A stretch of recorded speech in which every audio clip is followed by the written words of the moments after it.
Salam əziz izləyicilər. Bu yarım keçəl ağac alma ağacıdır. Bu keçən ildən xəstəlik tutmuşdu. Çox tərəddüd elədim. Zəhər vurum, vurmuyum. Bilirəm ki, zəhərlə müalicə olunur. Vurmadım. Axırda bu yaz gördüm ki, yox, mümkün deyil. Bu ağac ölüb gedəcək. Və götürdüm, dərman vurdum. Bu dərmanların zəhəri dərmanlar qrupudur. Bu qrupun da adı insektisiddir, insektisid. İndi mən bax, o dərmanın fəaliyyətindən sizə nümunə göstərim. Bax, gördüyünüz bax, bu həmin qurtlardır. Deməli, o sistem dərmanları deyirlər, o ağacın şirəsinə nüfuz eləyir və ağac şirəsindən qidalanan bu həşəratları zəhərləyib öldürür. Və bu həşəratlar görürsünüz, ölüb qalıblar. Adi halda onlar görünmür, çünki deşikdən içəri girirlər, ağacın qabığın altında olurlar, qabığın altından yaşayırlar, qidalanırlar altında.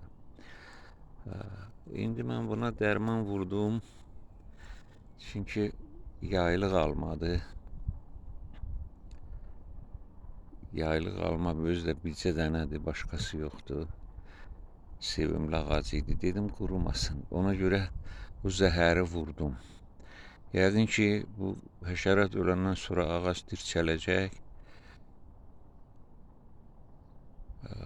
olacaq ağac. Amma indiyə kimi nə qədər ki, buna vurulmamışdı, bundan meyvə gözləmək mümkünsüz idi. O imkan da yox idi ki,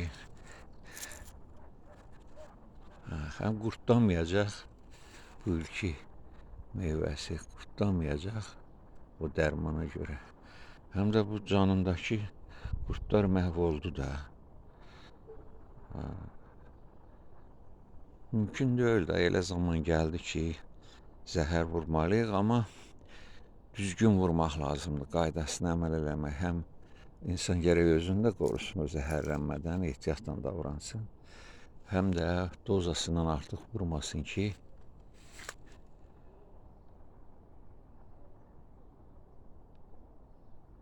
burada bir başqa xəstəliyi də var. Bu şirə buraxma. O da elə o, yəqin ki, ona da eyni dərmanla müalicə olunur.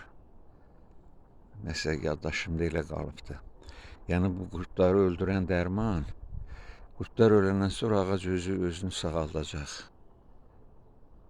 Belə güman edirəm. Daimi izləyicilərim də biləcək, çünki mən bunun nəticəsini də göstərəcəm.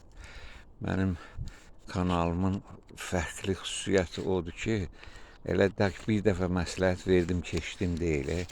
Onu göstərirəm, o həddə ki, izləyici sanki özü vurur və nəticəsini görür.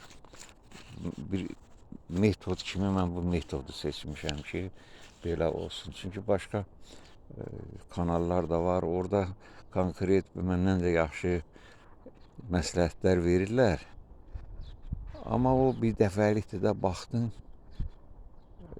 nəticə verir, vermir, onu görə bilmirsən. Amma bu cür olanda baxırsan, sanki özün bunları sınaqdan keçiribsən, həm daha yaxşı yadda qalır. Həm də görürsən də hansı mərhələdə nə oldu, hansı xəstəlik necə sağaldı. Sağ olun, sağlıqla qalın. Gələn videolarda görüşənə qədər.